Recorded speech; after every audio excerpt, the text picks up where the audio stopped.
to the number of reporters? Yes. For those who will be reporting within the grounds of Malacanang, there will only be about 9 national broadcasting companies. One reporter per network, sir. Network? Yes. One reporter per network, one crew. Well, we haven't discussed on how many reporters can stand by per network, but I understand that we'll have 9 broadcasting network companies on the grounds.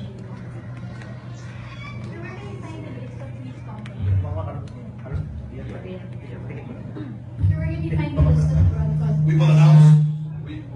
We shall announce the list of the accredited broadcasting companies that will be allowed to broadcast within the grounds of Malacanang to have their own space.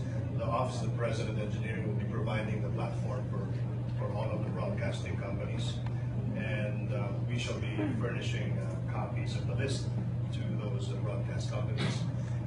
As I mentioned earlier, we will be announcing also through our Facebook pages, the PCOO, and the RTVM.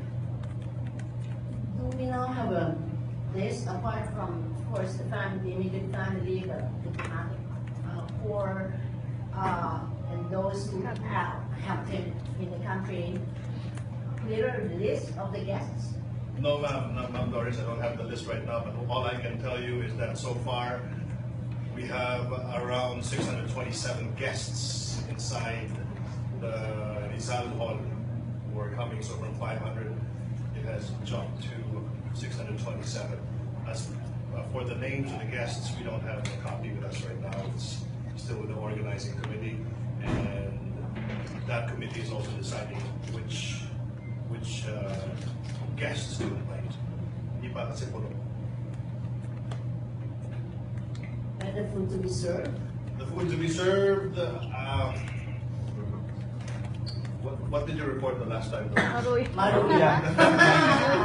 Maruya and But there juice. is a report about adobo and whatnot. So can you be sure now? We haven't discussed it. I guess. Where did you get that adobo and maruya? I think it was online. Online. Sir, We'll keep you posted on that. sir, is there an information regarding, kasi doon sa sinabi po ni Mayor during the campaign na mag-invite po siya ng mga, people na nakatira, ordinary people na nakatira sa under the bridge, sir, mag-invite daw siya ng mga ganun. No information. Are you sure? Yeah, sure. No information. Sir, may team na kayo for the inauguration? Anong meron? Wala pa. We haven't gotten to that to the brand exercise, but we'll get there. The theme is, of course, inauguration in 2016. Well, the tagline, like for example, yung Pagbabago, no? Changes here. Mga ganun na lang. Could be. Sir, yung guest is nasa 627. Are those the final guests? Or those are the ones who are parang kumbaga waitlist? Or yun yung final round? Or We have 8 more days. As the days go by, there are changes that are happening, and it could still change. Pwede mabawasan. I'm not sure kung matatagal pa. Kung mabawasan na lang. But we'll stay at 627. How strict would the security be? How many police would be guarding the grounds and the periphery? Not very restricted. The PSG will be taking care of it. But what part figure, how many would be involved in securing the area? I have no ballpark figure. Sorry. Sir, yung speech ni President, yari na ho? Speech of the President. The speech of the President is currently being written and being revised. There are about 2 people who are managing this right now. So first time he will be having a speech talaga, sir? Kasi knowing Mayor, wala talaga siyang speech ever since. A couple of weeks back, we asked a request from the RTVM to send the teleprompter here in Davao, and I believe that the Mayor like the teleprompter.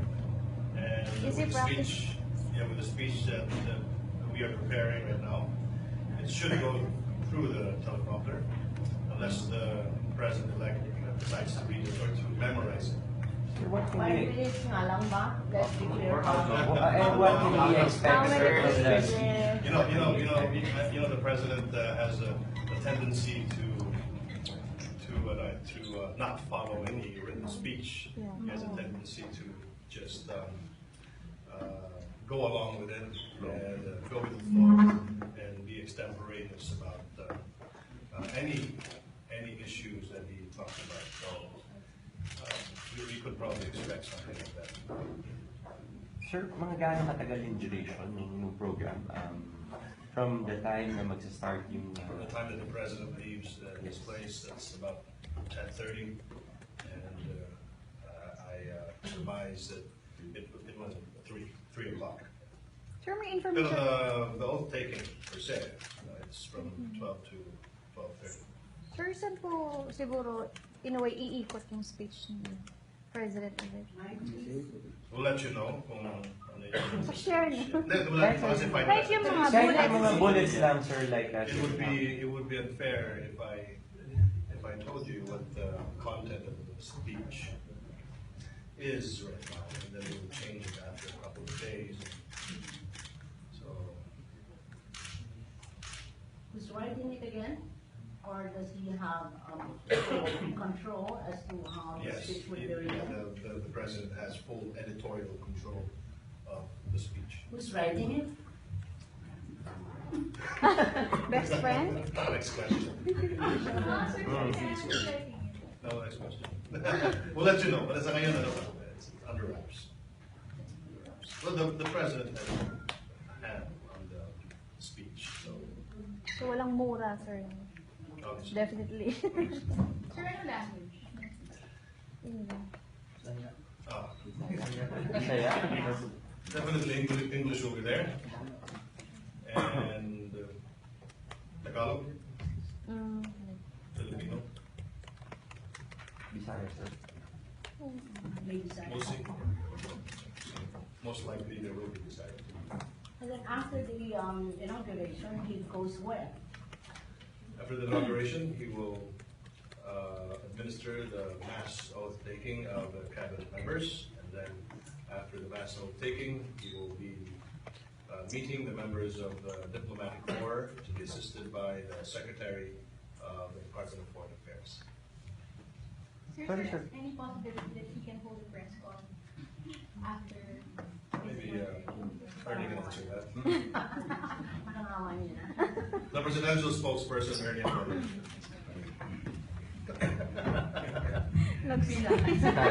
Pinasa na lang. We have some interesting developments regarding the inauguration. Yesterday we had occasion to sit with the representative of Facebook Asia. She flew in from Singapore. Her name is Elizabeth Fernandez. And she offered, and they have offered to stream live the inauguration. So it's going to be a very interesting development. And it will be easily accessed, especially by OFWs and Filipinos all over the world. And so that's the main reason why it's going to be a benefit, and it's just been allowed. Regarding the press con, let's put it this way: until such time, and you will be properly advised. I didn't want to ask you this, but gusto ko makakita ng scenario on the oath taking itself. Yes, Well, nun, di ba? Who will be with him? I'm sorry, ma'am. Who will be with the president when he takes his oath? Who will be beside him? Does the family? The Associate Justice will be there. Family, The sir. family. The family. Ernie. We don't have final reports on that, but definitely those who are pretty close to him will be there. So, meaning with So, both? Sir? no, really, We do not have a list of that. Sir, But Of those course, si are Sarah, the children, Sarah, Polong, and Baste, right? most probably so, And because they Kitty? already have their, they already took their oath. and Kitty? The Kitty. youngest? I don't know. Kitty will be there. I'm sure. Sir, any information kung invited po si Senator Marcos sa inauguration? You know, that we don't. Sir, about dun sa scenario, yung tradition na pagsasaluhin ng incoming at saka yung outgoing president, like, yung mga nakakaang like, It may not be like that exactly, but there will be an edited version of the salubong and the encuentro, and then the what do you call it, the sending off, sir, dun pa rin po ba dun sa may hagdan or most likely.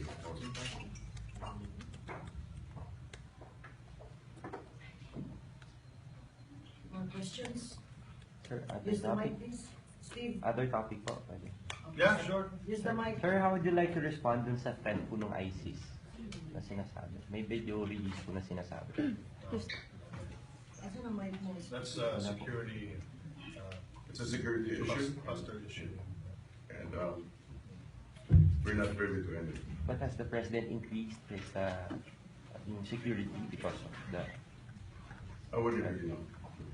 Sir, is it true that President-elect Duterte will continue his Gikan sa para sa massive show na weekly as president? Yeah, we're negotiating that. It's something that's being discussed.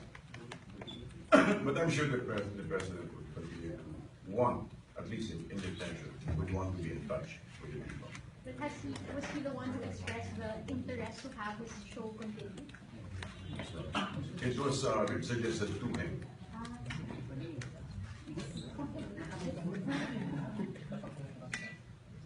More questions on this side? Steve? Sir, Okay, Trish? Sir, may information ba kayo, kahit konti, dun sa sinabi ni President-elect yesterday na kailangan niya ng isang department, ng isang police, like, dahil may special assignment daw sila, or may bibigay ng special assignment si President-elect for them? It was, May nabanggit po kasi sa speech si President-elect regarding na dun sa, maglalaan daw siya ng isang department or committee ng police dahil may special assignment daw siya para sa mga police na ito. That's something. he did not elaborate on that. Wala ba siya na-mention Wala sa mga meetings? Wala. Sir, just to follow up on yung teleprompter. So is it safe to say that he might be using a teleprompter for his inauguration speech? He liked it. He liked the teleprompter. That's what was reported to me. And since we are writing the speech for the president-elect, and automatically that speech should go through the teleprompter. And it's really up to the president-elect if he uses the teleprompter or not, if he decides to read or to memorize the speech. But I'm sure even without our written speech, he could say something extemporaneously for the country. Sir, how about yung suot niya for the inauguration? For now, it's marong, And black, slacks. black's not, hindi siya kontuloy, how? Yeah, for now, it's marong and slacks. Anyone from the right side? No, 5-second delay para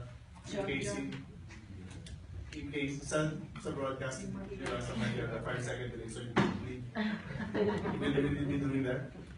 I'm sure there's the speech is going to be one of the best speeches ever delivered at the palace. Would there be entertainment?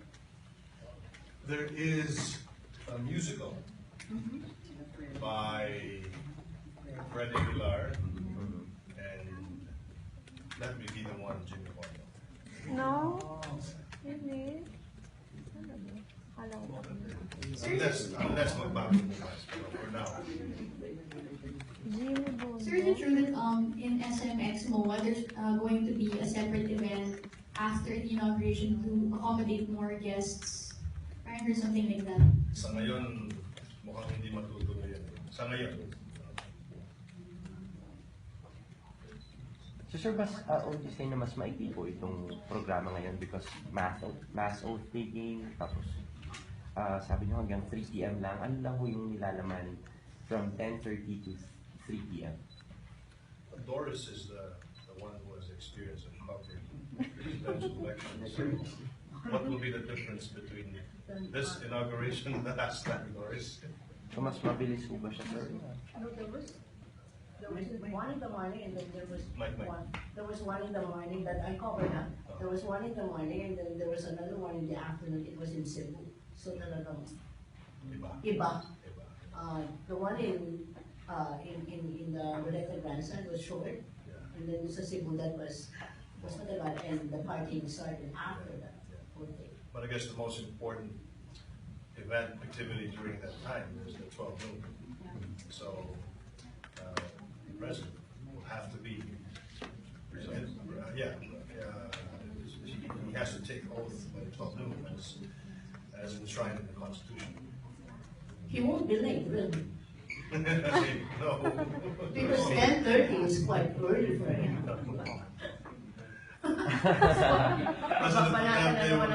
President Duterte will be the program starts at 10:30 in the morning. The president should be in the palace by 10:30 in the morning. The outgoing president should be the one welcoming the president, and inside the reception hall, wherein the outgoing president shall be giving the incoming president the guest book where the incoming president will sign, and then afterwards both of them will step out of the palace and will give the departure honors for the outgoing president. Tapos diretso na sa sasakyan ang outgoing president, and the incoming president goes back inside Malacanang. Sir Martin, is there any plan to do the same in Davao? Or even Oath taking? No, there's no plan. Sa Davao, ang pagkakaalam ko po ay magkakaroon po ng mga LED screens. I just don't know which area in Davao City. Pero sa pagkakaalam ko po ay marami na nag-donate na ipahiram ang kanilang LED screens para mapanood po ng mga kababayan ni Presidente Rodrego Duterte ang kanyang panunumpa. Sir, Robert from PCMM. Sir, is there a schedule for meet-up for President Duterte and incoming Vice President Lenny, even right after their inauguration? Wala pa po. As in, wala talaga. No. Hindi sila mag-aabot. Hindi sila mag-aabot talaga. Even during the Andanar ba? Oo. Nothing definite. But Lenny will be in the London. Nothing definite. Even during the after party, sir? It's going to be a very exciting. Wait and see. Exciting and different, right? It will be very, very simple, very functional, very meaningful, and it's very pared down. Even the encounter, as I was explaining earlier, it will be a very brief encounter between the outgoing and the incoming. But there will be an encounter as planned. In fact, there is a plan A, plan B, so there will be. But dito sa plan A and plan B, sir, kasama ba si VP-elect Lenny doon? As far as I know, the plan A, that what I'm referring to basically is the encounter between the outgoing and the incoming. So no plans. No plans. No, let's put it this way, there's nothing definite about those things. Sir, so si Mayor President will be flying in on June 30 itself, is that right? Or the day before? Or the day before? There's nothing definite about that. Sir, how about after inauguration? Will he be flying back to Davao, or will he be staying in Manila to start work with cabinet members? There will be, I think, his own birthday celebration. Celebration. Sure, no celebration. Okay. I think he, as he promised, he'll hit the ground running. So maybe he'll be saving energy for the next day. Start work. So he'll be staying in Malacanang.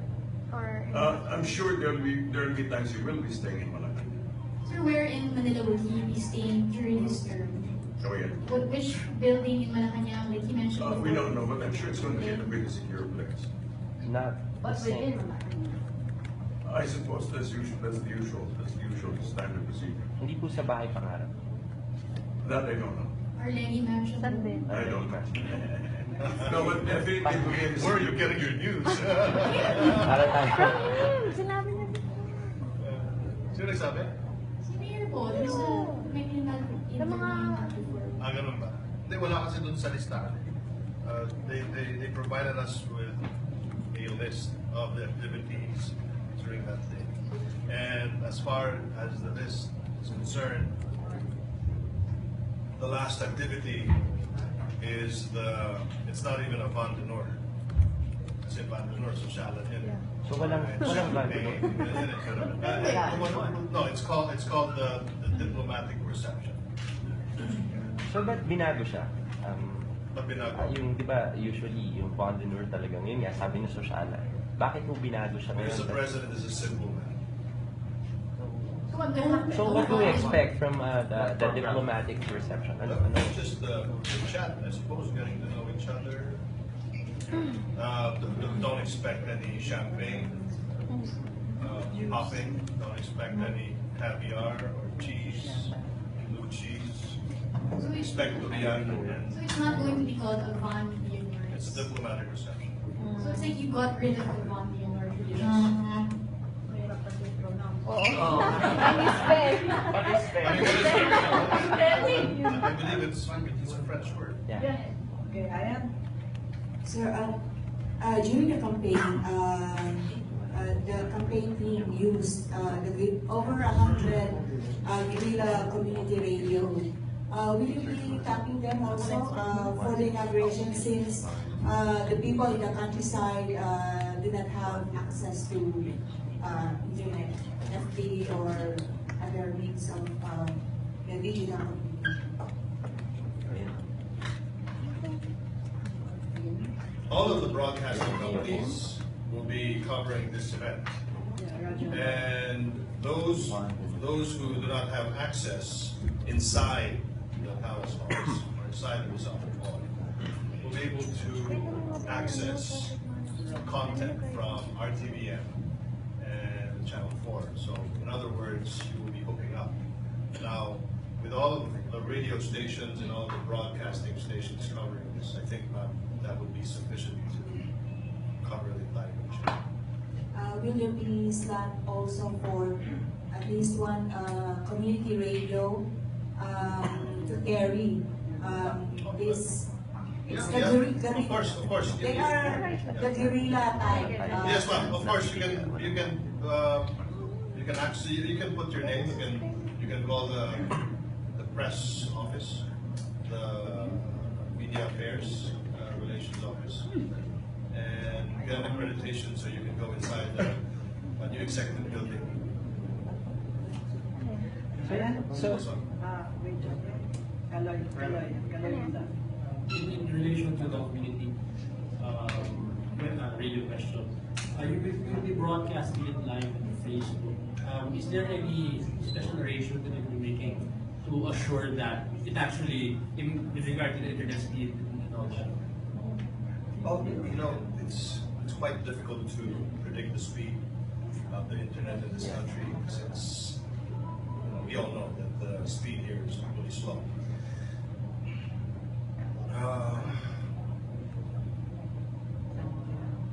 The streaming of the inauguration on Facebook is mainly for those who don't have access to television and radio here in the Philippines. In other words, those maybe outside the country, the OFWs, the millions of people who follow the president. That's the reason why it's being streamed. Plus, we are in the 21st century. That's the new medium. It's just part of the menu. I suppose you have TV, radio, you have the press, you have online. Now you have Facebook. Facebook streaming, we have YouTube. So with 51 million Filipinos on Facebook, it's just about practical to stream it there. Yes, yes. So, is there any? Are you making any arrangements considering that the president was the social media was part of this campaign? Are there any arrangements being made so that the Facebook streaming could be also streamed to the different Facebook fan pages that supported him during the campaign, or is it, as you said, this is just really a matter of course of streaming it on Facebook? Yeah, streaming, and I'm sure you know that you can share the stream on your own page. So it's really your decision since it's social media. The purpose of social media is really to democratize the media. And if you share it, you can share it. If you don't decide, if you just want to watch it straight from the RTVM Facebook page, you may do so. But ang kagandahan ko dito ay mapapanood po siya ng ating mga kabayan sa abroad at mga kabayan po na nagtatrabaho at ang kanilang paraan lang po na mapanood ng inaugurations to smartphone. Okay, Sir, sorry, clarification. Dun sa diplomatic reception na traditionally kasama rin naman yung Vice President doon. Invited na ho ba si VP-elect Lenny dun sa diplomatic reception? And previously kasi sir, ang reason for not having the joint inauguration or yung oath taking is because kulang sa space. Pero dito sa diplomatic reception, kulang pa rin po sa space. Let's put it this way. There may be developments, there may be future developments. So let's just be posted. Oo. Parang... There may be future developments. We are not entirely sure. So let's just, huwag natin pangunahan. Sorry sir, yung developments na yun, meaning to say ba na parang... In reference to your question. Nag-i-invite or... Hindi ko po alam, pero alam ko, hindi naman alam ko, pero let's just, let's be open to developments. Okay, Carlos? Hey, sir. Sir, patapos na yung term ni Mayor, bilang Mayor, matatapos din ba yung boycott sa media? Let's just continue our conversation. You were here the last time. Let's just pursue them. Okay, let's just pursue it at this stage. Let's keep it nice and warm. Ay, sorry. Foreign press, meron din kayong contingency for that? Meron ba kayong idea how many would be coming down to Manila to cover? Papasukin mo. Ako na yun, sabi ko na. Kasama.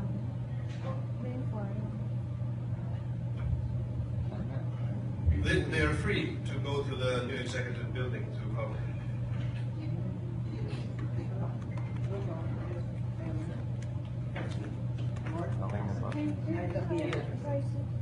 Sir, maybe know a bit more about Mayor Duterte's schedule this week. We heard he's going to Cebu. Yeah, Saturday. As far as I know, it's fluid. It's still fluid.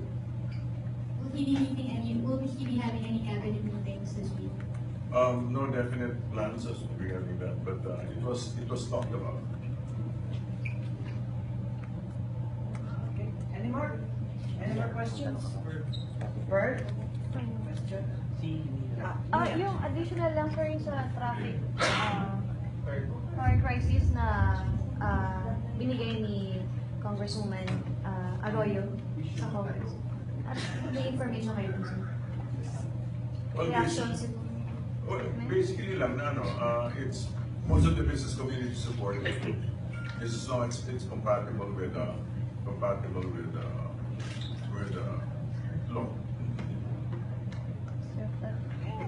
Sir, pwede kami diplomatic reception. Sabi niyo walang siya. Nakumakambubot. Sabi niyo may walang diplomatic community. Ano yan? Even dinner time na yun, di ba sir? All throughout. Adobo.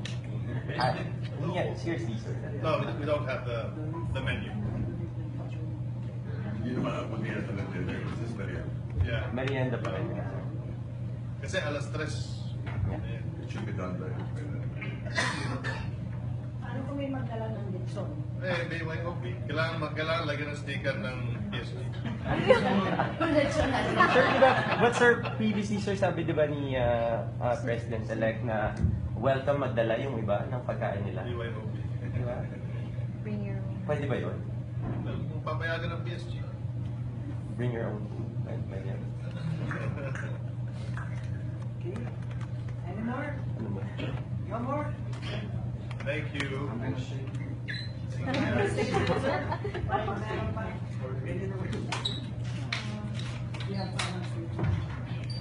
you very much. Thank you so much. Thank you guys.